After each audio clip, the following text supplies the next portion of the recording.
But an irresistible offer should be one that meets the needs of the other party in a way that they totally understand that their needs are being met and how those needs are being met. And it's really important to get that buy-in early up in the negotiation, because otherwise you can go through a whole bunch of things and leave that big elephant sitting right in the middle of the living room and never address it. And guess who's coming to the closing? The elephant. So we're going to start today with what to do first. We're going to take a look at what's possible. We're going to take a look at some actual transactions that some of our students have done, and to give you an idea of just what's possible. Number two, after our morning break, we're going to take a look at the difference between good deals and bad deals, and how you can set yourself up. I believe in a certain kind of investing style, and it has to meet two fundamental characteristics. The first one is it must be safe, and the second, it must be profitable. Now, one of the things a lot of investors get freaked out about is something that I went to Washington to lobby against a few years ago, was this Dodd-Frank Wall Street Reform and Consumer Protection Act. I don't know how much protection we got out of it, but it definitely impacted part of what we do. But for most of what we do, it has no impact. Okay?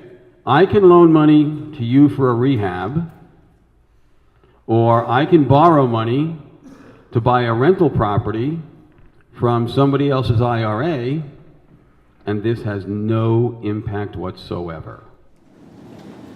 Part of this weekend, and especially today, we're going to focus kind of on our inner game. Lots of folks talk solely about techniques, strategies, tools, and systems. But they never talk about why some people can't employ those or deploy those things in a highly effective manner. Well, that's what we want to do by becoming transaction engineers. And that's, my whole mission in life. And that really comes from an attitude we create within, that we can accomplish anything we truly set our minds to, as long as we have a reason to do it. Understanding our why, our reason for kind of being, is really important. Two different vegetables out there, the purchase option and the lease option. And they are different. I didn't always understand that there was a difference, but there is. Now, the purchase option is really a shorter term vehicle where the deal is you buy it or you don't. Okay, so let me understand. I'm going to repeat the question to make sure I understand it. If I lease you my house for 2 years, at the end of 2 years, you can take over the payments on my mortgage. But I want to lock it now. But you want to lock it now? Yeah. Yes. That would be a lease purchase or a lease option? Well, the way you described it, it would be a lease purchase because you want to put it into a purchase and sale agreement right now. If you wanted to do it as a lease with an option and lock it now, the way you would do that is writing into the option agreement, I, Claudia, as buyer, or option E, will purchase Augie's property, the option or, in 24 months in the following manner.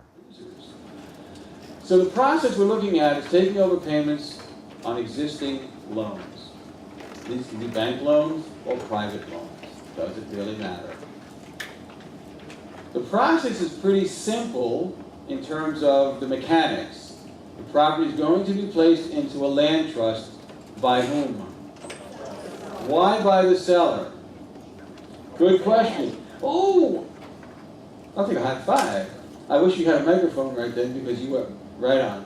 To keep our name. What would be the result if you had access to unlimited funds in relation to your real estate business? Anything? Okay. Well, this program picks up where the selling with lease options program leaves off. A few weeks ago we did that program. A lot of people got a lot of good information from it, and I have to know some put it to use. So that was a good thing.